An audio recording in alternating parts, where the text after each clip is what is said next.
નમસ્કાર વહાલા વિદ્યાર્થી મિત્રો, જ્ઞાન સેતુ કાર્યક્રમ અંતર્ગત ધોરણ 9ના અંગ્રેજી વિષયના બ્રિજ કોર્સમાં આપ સર્વનું હાર્દિક સ્વાગત છે।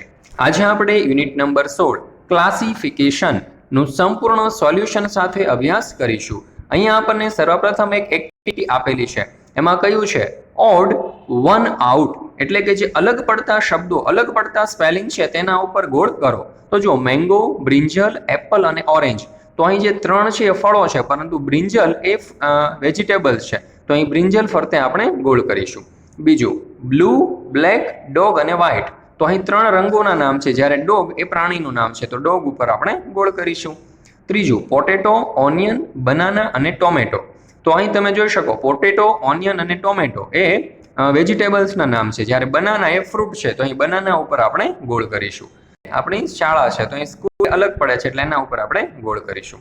ત્યાર પછીની એક્ટિવિટી, તો આપેલા શબ્દને યોગ્ય ખાનામાં મૂકી અને કોઠો પૂરો, તો અહીં તમે જોઈ શકો છો કેટલાક શબ્દો આપેલા છે, banana, grapes, mango, apples, watermelon, ત્યાર પછી સુગરકેન, ગ્વાવા, જાંબુ, લેડીઝ ફિંગર વગેરે, એને આપણે યોગ્ય ક્રમની અંદર યોગ્ય ખાનામાં ગોઠવવાનું કહ્યું છે।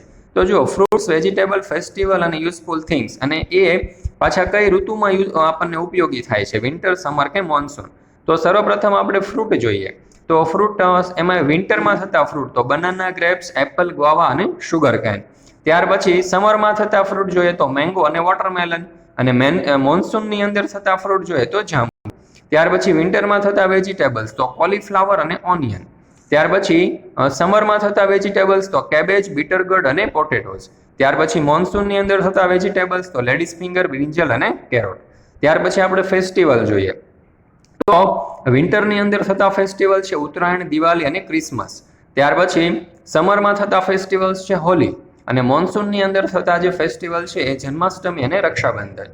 ત્યાર પછી વિન્ટરમાં આપણને યુઝફુલ થિંગ્સ કઈ કઈ છે, તો કે સ્કાર્ફ, હીટર અને સ્વેટર।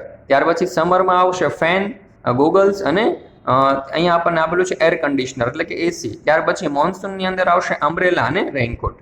ચાલો ત્યાર પછીની આપણે એક્ટિવિટી જોઈએ, તો અહીં આપણને કહ્યું છે તો action of farmers, gardeners and tailors are mixed up, તો separate them in the table, તો એને આપણે અલગ અલગ કરવાની છે। તો સર્વપ્રથમ આપણે ફાર્મર જોઈએ, તો પ્લફ ધ ફિલ્ડ, ત્યાર પછી સોઝ ધ સીડ્સ, ત્યાર પછી sprinkle necessary pesticides on the farm અને ગેટ અ ગુડ ક્રોપ। પછી ગાર્ડનરની જોઈએ તો ડિગ્સ ધ લેન્ડ, ત્યાર પછી spray a necessary pesticides on the plants and max a beautiful garden.